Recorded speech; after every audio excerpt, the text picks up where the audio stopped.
Pendant la conférence du Berlin, les ancêtres des pères fondateurs de la démocratie ont eu la sottise et la bêtise de diviser l'Afrique.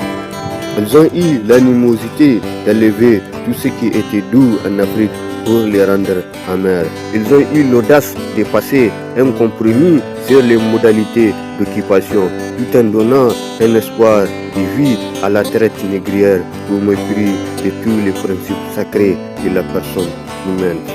Même s'il a fallu que l'instinct animal qui a guidé cette escapade décadente fasse ses preuves face à la résistance africaine.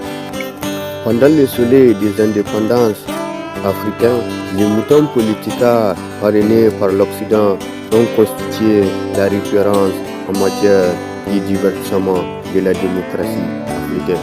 Même si ces derniers moutons soumis au devoir de confidentialité du contrat des soleils des indépendances ont été des acteurs génocidaires de la souveraineté africaine.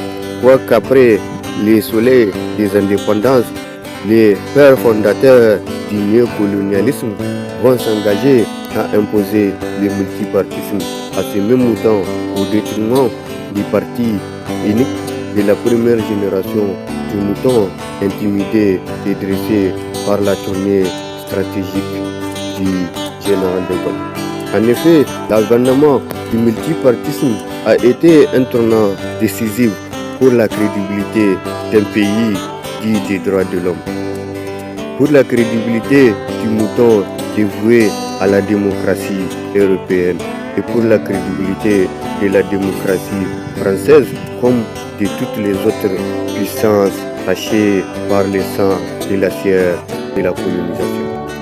Il s'agit en effet d'une seconde génération de moutons qui ont profondément marqué la démocratie démoniaque et divertissante de l'Afrique.